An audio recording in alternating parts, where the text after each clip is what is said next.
Nigel Farage is the Brexit leader. He's the man who is, of course, a freedom fighter. You can find him on GB News. You can see him each and every week right here on Paul Murray Live. Great man. Your thoughts on Australia voting 60-40, every state bar the bureaucratic bubble of Canberra. No, hell no, no thank you. I remember the morning after the Brexit referendum 7 years ago, and I stood on a green outside the Houses of Parliament and I said, this is a victory for the little people, for ordinary people, for decent people, against an out-of-touch political and media class and bullying big corporate businesses. I think my response to the referendum result in Australia is exactly the same, and the fact that Canberra voted yes makes the whole thing sweeter and better, but it just shows you they are completely out of touch. Well done, Australia. Brilliant. Do you have any warning to those that were part of the no machine about how the wider machine comes after you after you've had the embarrassing victory? Yeah, I mean, look, they did it to us with the Russia hoax. They did exactly the same thing to my friend President Donald Trump. They never, ever accepted the result. But I've just got a slight feeling that perhaps this is different in Australia. I think the scale of the defeat, the fact that all of the states outside that little Canberra bubble voted in the way that they did, I think it's going to be very difficult for Albanese to really recover from this and to really go on the attack. And I think, you know, the classic thing they would do is to say, look, you know, Australians were hoodwinked by racists and bigots. I just don't think it flies. And I also think it sort of kills stone dead the idea of a referendum, a constitutional referendum on the monarchy as well. So, no, I think you've won your victory. I think they will struggle to come back from this one.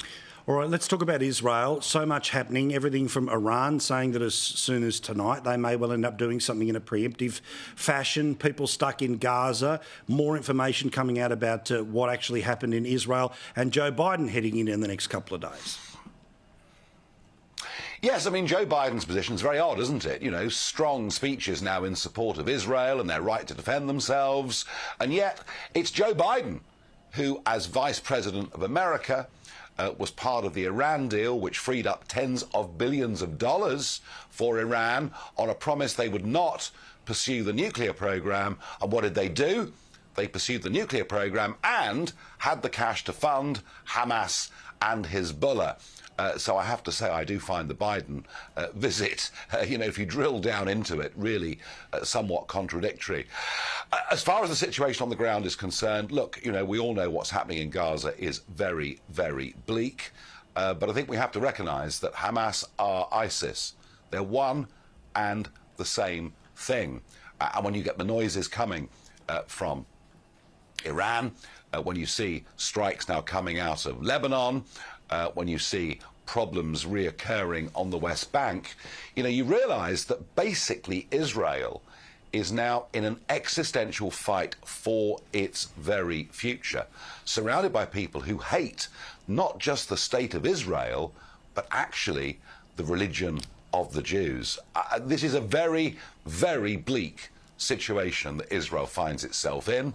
And I know that two wrongs don't make a right, and I'm worried, as everybody is, as to what may happen in terms of the civilian death toll in Gaza. But they have to do this. They simply have no option if they are to survive as a country and, frankly, in many ways, as a race in that part of the world. Now, the best part of, 10 years ago, the New Zealand went down the long and wokey road. Thankfully, they found a way off it on the weekend. Yeah, absolutely. I mean, Jacinda Ardern was the most right-on leader in the whole of the Western world, and happily, her reign is completely over. New Zealand's experiment with quite radical socialism has firmly come to a close with a solid Conservative victory, smaller parties like Winston Peters doing well. Also, common sense has returned to New Zealand. All in all, it's been a pretty good weekend down under, hasn't it? My oath it has been, absolutely. And the New York Jets, they won from behind this week, so it was a very good weekend. The three-peat, in fact, for my good self. Thank you, mate. Appreciate it. We'll talk to you soon.